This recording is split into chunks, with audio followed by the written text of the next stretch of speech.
Bismillahirrahmanirrahim. Assalamualaikum warahmatullahi wabarakatuh. Kembali dengan saya Darso Arif Bakuama di Toiba TV pada Senin tanggal 26 Juni 2023 ini. Saya mau kabarkan tentang seorang bapak muda bernama Irfan Deni.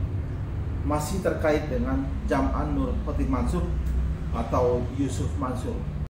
Begini, sahabat saya, teman saya, Pak Ustadz Muhazirin, yang punya ciri khas peci tinggi, seorang pengasuh sebuah madrasah di Semanan, Jakarta Barat sana, memperkenalkan saya kepada salah satu orang tua muridnya bernama Irfan Deni. Pak Irfan ini ternyata adalah seorang karyawannya Jam'an atau Yusuf Mansur yang bekerja di Darul Quran sejak tahun 2007 hingga 2017. Pak Irfan ini pada hari Ahad kemarin tanggal 25 mengaku kepada saya bahwa dia masuk ke Darul Quran ketika lembaganya Jam'an itu baru punya 7 karyawan. Jadi tambah dia menjadi 8 orang. Sekarang karyawan-karyawan itu tinggal 1 orang yang bertahan. Di Darul Quran sendiri, Irfan ini punya tugas, yakni mengelola motor dan mobil hasil sedekah masyarakat. Irfan selain merawat juga ditugasi untuk menjual atau melelang kendaraan-kendaraan hasil sedekah masyarakat tersebut. Irfan juga ditugasi oleh Jam'an untuk menyetiri Jam'an dan keluarganya. Sampai pada suatu saat Irfan ini diketahui memiliki rumah baru, punya mobil dan bahkan punya bengkel mobil tersendiri. Manajemen Darul Quran melihat ini sebagai sebuah kejanggalan. Di samping itu, Irfan juga tidak atau belum sempat menyetorkan hasil penjualan sebuah mobil. Dengan alasan itu, Irfan kemudian diberhentikan dari sebagai karyawannya Jam'an. Irfan tentu punya alasan tersendiri kenapa dia sampai punya rumah, punya mobil dan punya bengkel. Alasan Irfan ini tentu berbeda dengan alasan yang dimiliki oleh manajemen Darul Quran sehingga dia diberhentikan sebagai karyawan.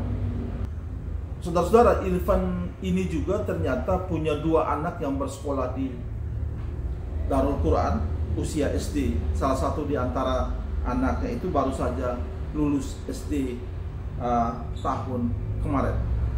Perbincangan saya dengan Irfan ini menguak sebuah kenyataan bahwa sekolahnya Jam'an ini memungut biaya yang tidak murah kepada murid-muridnya.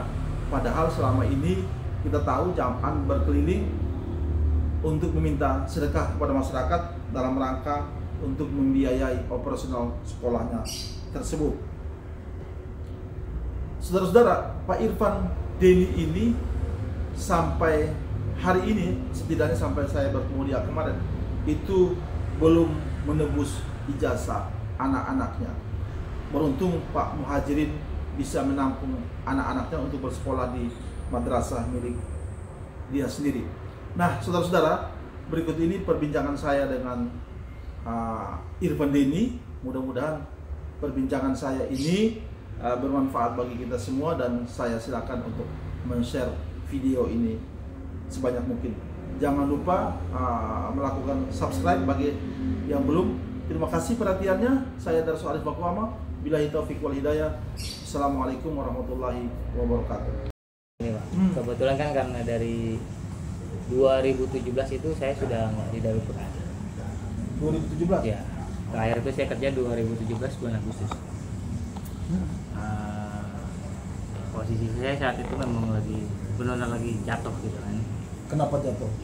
Jadi gini, dulu di baru-baru berkembang. Saya masuk bergabung di Yusuf Mansur itu kan sekitar tahun 2007 akhir. Tahun 2007? Iya. Lumayan. Ya, awal masuk 2007 saya disuruh sebagai drivernya yayasan PPA saat itu kan. Iya. Kalau nggak salah dulu karyawannya baru sekitar 12-13 orang. Awal-awal ya? Awal pertama kali berdirinya PPA itu saya drivernya. PPA tuh dari situ, tapi saya sering bawa beliau juga, sering dibantu. Kalau Sarima lagi nggak sempat, kan tolong nganterin istrinya atau nganterin dia gitu, atau keluarganya, dia sering bantu gitu kan.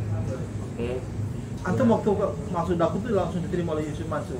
Enggak, saat itu sama dulu masih manajer ya itu kan, Pak Tarmiji.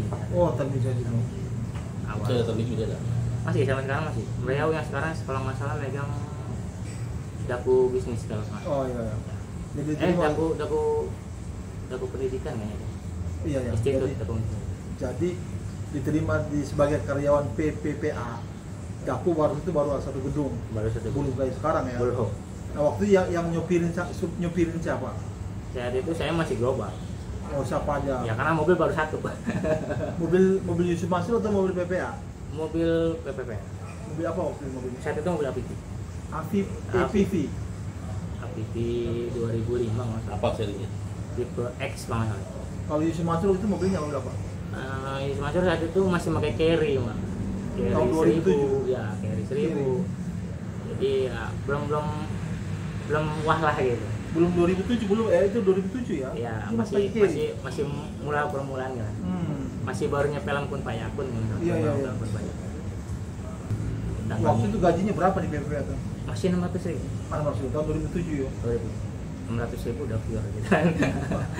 Gimana paling rendah gitu kan. Di bawah UMR, tapi kan itulah karena pernah satu momen kalau nggak salah di daerah Pondok Pinang.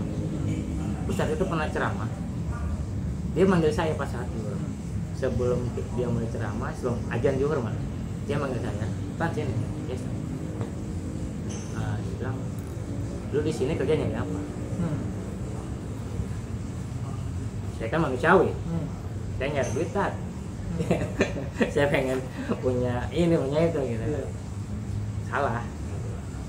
Karena memang kalau kata Ustadz kan, kalau lu nyari duit jangan di sini, dengan lu keluar dari sana. Kalau lu mau nyari berkah, ayo gabung sama gua. Kalau lu udah berkah, semuanya rezeki yang ngajakin lu gitu.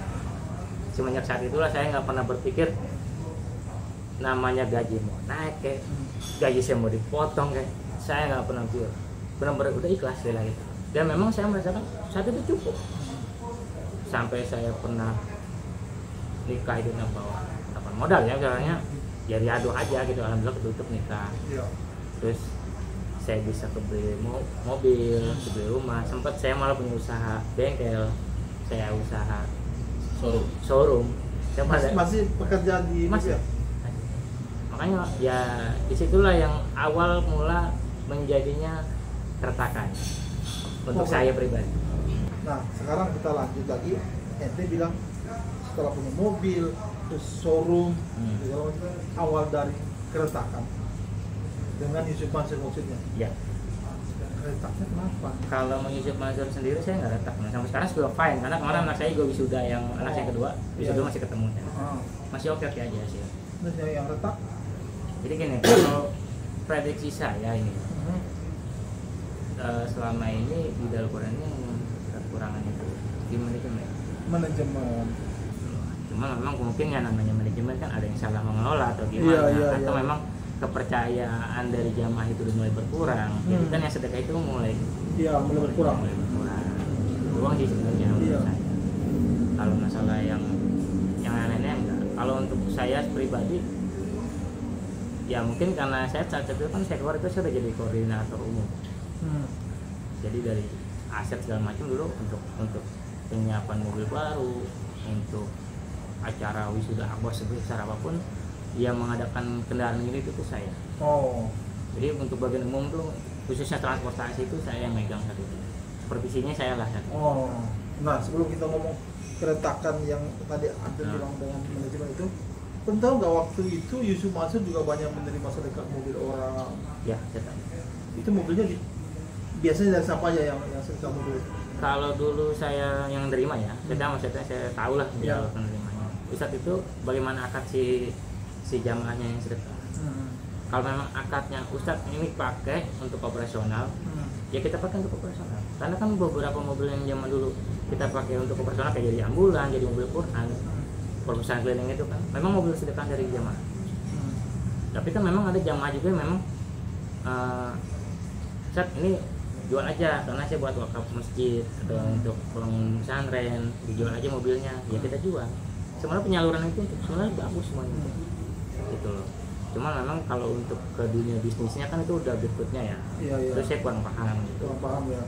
Nah berarti ente letaknya dengan manajemen ya? Iya. Apa yang menjadi letak itu? Letaknya sebenarnya ini sih aib saya sendiri gitu. Saat itu kan saya memang ya mobil sedekahan, motor sedekahan. Aset lah pokoknya. Itu yang lolos saya.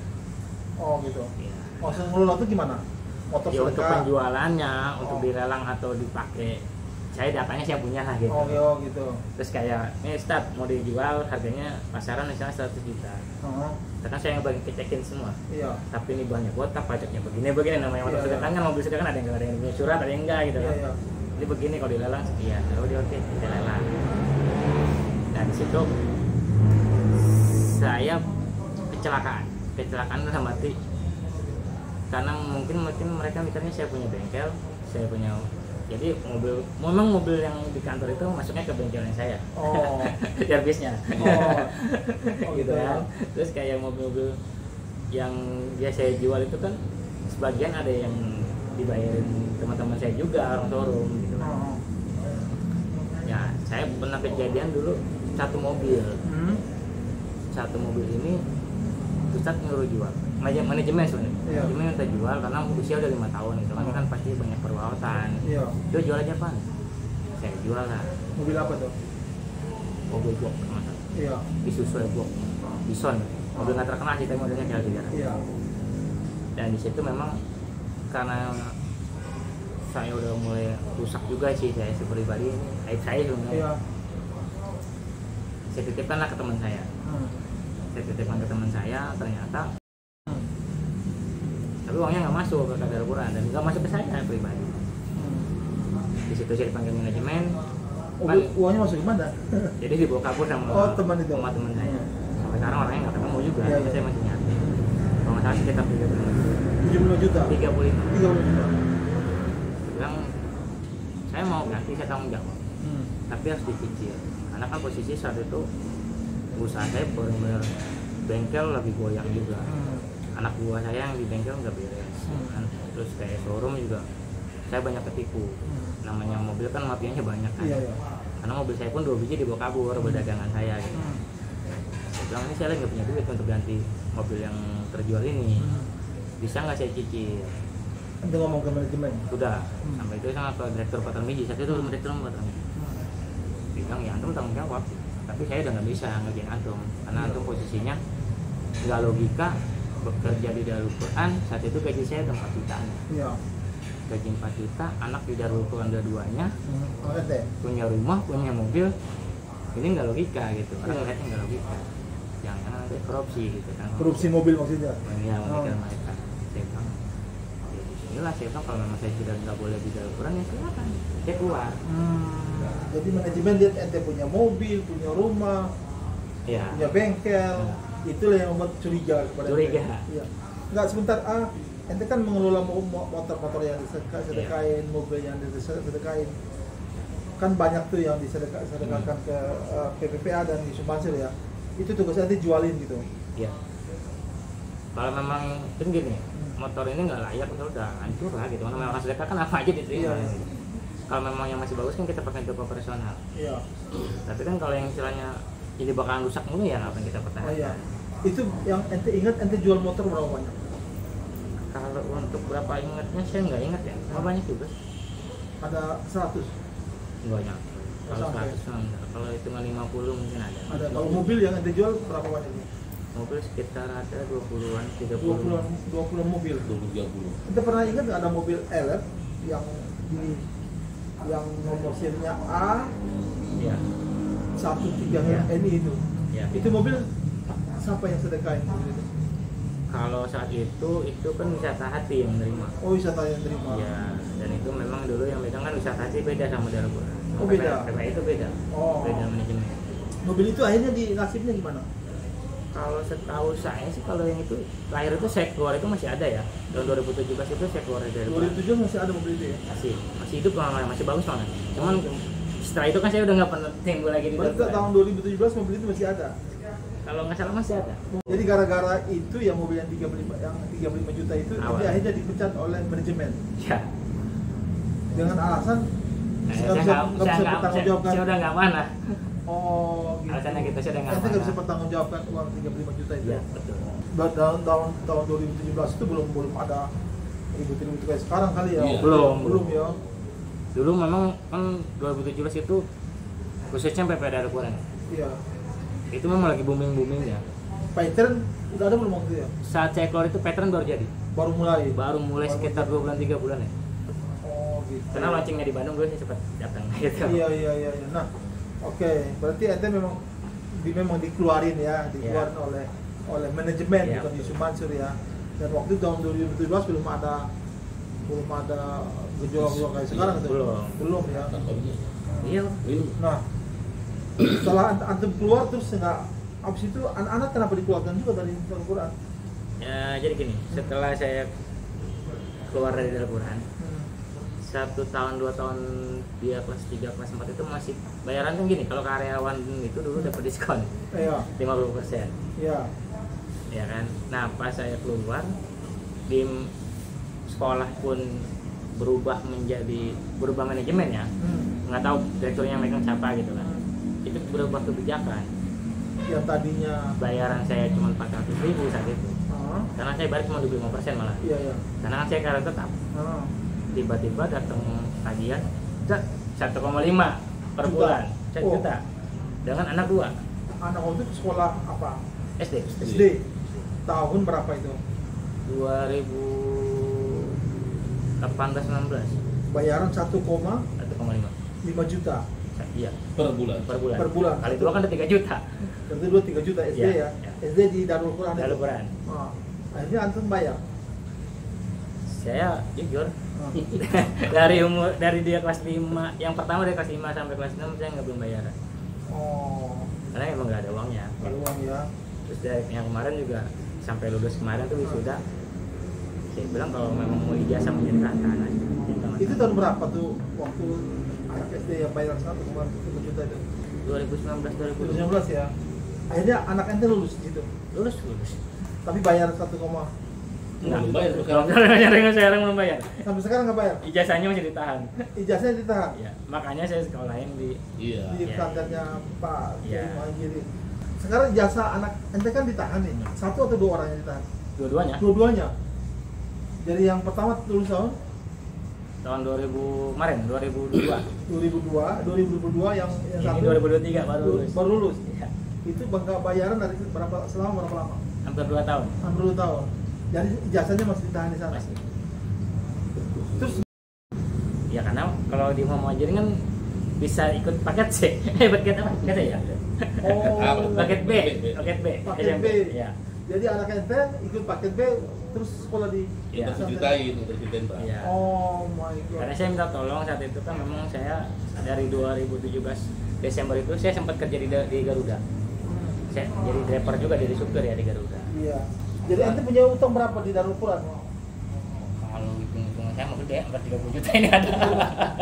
Dari sekolah anak-anak itu? Iya. Utang dari mana? Dari sekolah anak. 30 juta. Iya. Terus antum nggak telepon Yusuf Mansur itu anak saya punya utang dari gimana? Ya enggak sih, karena kan saya nelfon ke manajemennya. Ini mau tanya lagi. Emang bayarannya situ segitu Pak? Emang segitu standar. SD 1,5 juta. Kalau SMP berapa tuh? Kalau nggak salah itu sekitar 3 juta. Yang pesantren tapi ya. Pesantren ya? Karena kan kalau anak saya kan full day, yang setiap hari pulang. Oh, jadi yang pulang setiap hari pulang aja Iya. itu bayaran 1,5. Kalau yang mondok Ya mungkin lebih. lebih ya. Nah, antum nggak protes kan minta sedekah di mana-mana untuk ke PPA? Saya sih nggak bisa kayak gitu karena saya belajar menjalankan diri dalam arti ya saya udah nggak karyawan mungkin. Gitu. Cuman saya sebenarnya bukan nggak pengen bayar, saya juga pengen bayar. Cuman kondisi saya lagi nggak ada. Makanya kan saya minta tolong ke kiai tolongin anak saya nih dia berangkat ke sekolah. Udah mondokin aja dapat kiai dah. Pas dia juga udah ya aku mau mondok. Berarti dari 2017 berarti udah 6 tahun ente berhenti ya? Enggak. Selama ini juga ente punya utang 30 juta di Darul Gitu. Dan sering masih ditagih. Masih ditagih? Yang nagih siapa? Ya pihak keuangan lah. Pihak keuangan. Selalu WA ke saya gimana nih? Kapan terakhir ditagih? Kemarin mau ujian yang kedua juga ditagih. Tapi sampai kemarin kan gini ya, kan tadi kan harusnya anak saya ngambil ijazah. Hari ini? Iya. Iya, harusnya tadi ngambil ijazah. Iya. Yang baru lulus kemarin ya, Pak. Iya. Yang cewek. Terus hari sebelumnya mas saya WA. Gimana anak saya kan belum bayaran. Dia bilang kata misnya emang udah bayar mau ngambil ijazah. Saya nggak minta dia ngambil. Saya hanya minta fotokopian. Karena kalau sampai anak saya nggak masuk sekolah lain karena halangan dengan ijazah, saya akan tuntut. Tetap nggak dikasih juga. Akhirnya dikasih fotokopian. Fotokopian. Saya bilang gitu lah nggak apa-apa fotokopian. Saya sih juga nggak usah marah karena memang saya belum melunasi kewajiban saya gitu kan makanya. Iya. Tapi kan juga saya nggak akan kabur gitu. Iya. Saya kalau punya niat jelek mungkin dari dulu saya udah kabur gitu kan. Kan dengan kasus yang mobil ini juga, lu gimana nih? Misalnya seandainya karyawan gitu apa yang lagi? Ya saya akan bayar tapi kan untuk saat ini saya untuk makan aja ya malam aja. Hey bisa ngirim 50.000? Urusan saya habis token. SMS-nya, WA-nya baru tengah malam, saya ketiduran baru baca. Oke. Jadi anak berarti begini. Ente udah berhenti tapi anak masih sekolah di situ. Masih. Karena gini, saat itu saya minta untuk surat keluar ya. Tapi kan dari pihak sekolah bisa Pak untuk dikeluarin. Tapi saat itu saya udah punya tunggakan. Beberapa bulan lah saat itu kan belum banyak lah, masih beberapa bulan. Lunasin dulu, ya samanya kita lagi drop, udah beneran nyusup gitu kan. Akhirnya sudah keluar itu nggak ada, anak tetap sekolah. Tetap sekolah. Utang tetap jalan. Tetap jalan. Cuman bisa bilang lillahi ta'ala aja kalau masih ada rezeki pasti saya bayarin. Iya. Nah, saya nggak akan kabur gitu. Iya. Nah sekarang anaknya udah sekolah. Ya, yang satu kan dapat kiai. Kalau yang ini juga saya lagi riado ya, karena riado untuk cari sekolah. Nyari sekolah. Karena kan dia ijazahnya udah ada, fotokopinya. Fotokopi udah ada. Tapi kan untuk masuk ke SMP berikutnya kan lumayan. Kemarin nanya terdekat itu 1,5. Iya. Yang paling murah. Iya. Makanya anak saya kan yang satu kan mau kalau sama kiai masih nggak pikirin lah pokoknya sama kiai mau beres pokoknya paling menyedit kasih jajan nih buat jajan 100 apa berapa gitu kan. Iya. Tapi kalau yang cewek ini kan doain aja lah nanti dapat rezeki gitu. Insya Allah kita doakan sama. Ya. Karena kan kalau ente dengar nggak Wahyu Sumansyah sama akhir-akhir ini digugat orang lah gitu tuh? Iya. Dan saya termasuk orang yang kena dalam arti gini, orang yang tahu dulu notabene saya dari Quran mengejek saya dong. Bos Dono gitu kan. Kalau nanti bengkel jalan? Saya masih freelance aja sekarang. Freelance. Karena kan nggak ada tempat. Iya. Jadi jujur ente yang paling direkomendasikan pekerjaan itu apa? Bengkel atau apa? Saya lebih suka ke bengkel. Bengkel ya? Bengkel mobil ya? Bengkel ente masih jalan nggak sekarang? Kalau yang dulu saya tinggal itu kan saya take over ya. Tempat itu masih jalan, masih jalan. Maksudnya tapi bukan milik ente lagi? Saya take over. Saya freelance aja. Freelance aja, maksudnya panggil panggilan kayak kiai RP saya datang ke rumahnya. Iya ngerti. Terus kayak di Polres Bandara itu kan sebagian polisi itu kan anggota langganan saya. Jadi ya tetangga apa ya saya gitu. Ente nggak dipanggil ke PPPA kan Darukang kan punya banyak mobil. Ya kalau kita udah bersungguh kan. Ente kan punya masalah lah gitu ya. Iya. Sebenarnya karena sih kita udah kalau ketemu yang dulu yang ibarat kata sama-sama berjuang lah. Mereka fan aja, nggak ketemu juga. Oh mana aja lu sama apa nggak kenal gitu kan. Bentar, teman-teman ente yang 7 orang tuh semuanya masih jalan. Sebagian. Tapi sebagian udah berhenti. Sekarang dari dulu saya pegang driver itu ada sekitar 9. Sekarang tinggal 1. Dan 9 orang tinggal 1. Kenapa 8 orang berhenti? Kalau menurut teman saya yang kerja di sana, iya. Dulu dia anak buah saya lah. Kalau kasarnya masih tangan kanan saya lah. Iya. Sekarang masih jadi driver deh. Dia bilang karena kan sekarangnya sedekah antusias orang ini udah jarang. Karena antusias orang sudah jarang bersedekah. Jadi kan pendapatan si PPA Al-Quran ini kan berkurang. Oh. Dan kegiatan kan pasti berkurang loh. Ya, dengan SDM segitu banyaknya untuk apa? Akhirnya kan dikurangi sedikit. Berarti pendapatan PPPA itu dan Al-Quran itu terbesar itu dari sedekah ya? Dari sedekah. Nah, karena sedekah berkurang, otomatis kegiatan juga berkurang. Sebenarnya kalau kayak kan lebih paham agama nih. Iya. Ya gitu. Jadi kan kalau diambil itu kan ada berapa sekian persen. Iya. Dari kalau yang ente lihat sekolahnya kan anak kan baru tamat kemarin. Kalau sekolahnya ada berkurang nggak muridnya, pegawainya? Kalau penilaian saya nih. Iya. Penilaian saya sih saat ini berkurang. Ya. Karena katanya sih tahun ini malah nggak penuh malah untuk pendaftaran. Untuk pendaftaran ya. Apa karena mahal atau apa? Enggak juga sih. Kalau mahal dibilang mahal enggak. Enggak ya. Kalau di situ kan orang-orang mampu rata-rata. Jadi Abang Irfan ini adalah mantan karyawan PPPA yang pertama ya, dari 7 orang ya. Sekarang sudah berhenti. Kita doakan agar Abang Irfan ini bisa nebus ijazah kedua anaknya ya. Sehingga bisa bersekolah ya. Mudah-mudahan Yusuf Masuk juga melihat video saya ini dan ada kebijakan dia ya, sehingga ijazahnya anaknya Abang Irfan ini bisa diberikan ya. Utangnya bisa 32 bisa dicepat ya, insya Allah. Berapa semua jumlah utangnya? Ya lupa, sekitar segitulah, tinggal 30 juta ya. Kita doakan sama-sama supaya Abang Irfan ada jalan keluar untuk membayar utangnya dan ijazah anaknya bisa diselamatkan dan bisa bersekolah lagi Bang Irfan ya. Terima kasih banyak Pak Kiai Majid, terima kasih banyak saya sudah dibantu. Terima kasih banyak.